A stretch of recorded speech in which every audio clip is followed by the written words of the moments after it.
How'd you get along with your mom when you were middle school and high school? Oh, I didn't too Now, well. before you start, y'all I didn't already know too the well. rules on this here podcast. Because what you're not going to do is disparage my wonderful, lovely, kind, caring, intelligent, great mother-in-law. I will never stand for it. So be careful how you talk. Well, my mother is all of those things. I think you described her accurately. Facts. She is the best. However, in middle school through high school, I'd say till about 18. Yeah, I think it's a hormonal thing. I think it's a thing females go through. That bullshit? I don't call it bullshit. It's like, I'm grateful. I'm actually grateful that we didn't get along.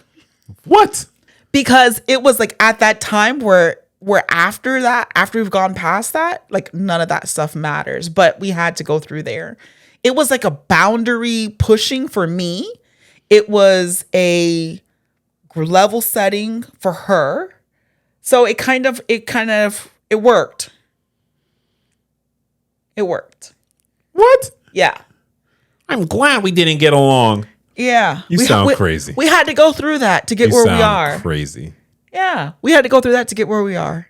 You sound so after that. insane. If we hadn't gone through there, I think it would be a little what? Superficial, not real.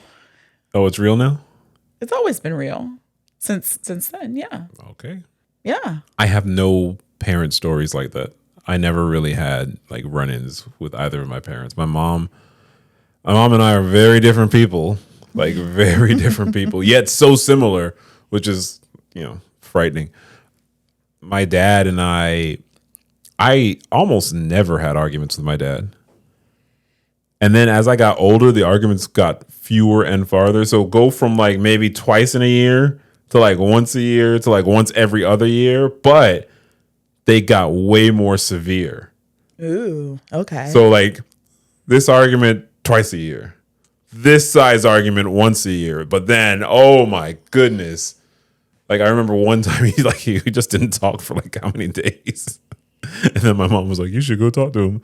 I was like, talk to that dude. Oh. So he was being childish? Like, because that's what you told me that the other one was slammed down. No, she said that to me. Oh, you stopped talking to him. You quit to try to pull one up on me. So you stopped talking to him. He was still talking to you. We weren't, like, it wasn't not talking. Hold on. We're not girls. So it wasn't not talking. So now it's a girl thing. No, we're not girls. Okay.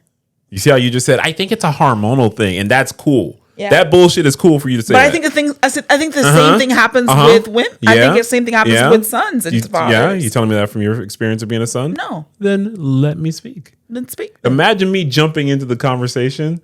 Well, that's not what women's hormones do. Imagine. That would be crazy. But the second I start talking, well, you got to understand. How you know? I didn't say anything about that. You don't stop. You just said you're not girls. So I'm like, because we're not girls. Okay, so what's so the difference then? So really, you don't think men and women argue in a different way? I do. So then, what are you asking me right now? I'm asking, what does girls have to do with the way a teenage girl argues with her mom, and the way a teenage boy argues with his dad? What's the difference? That was not what I was asking. That is what we were talking about. That's not what we're talking about. What were we talking about? Let's move on.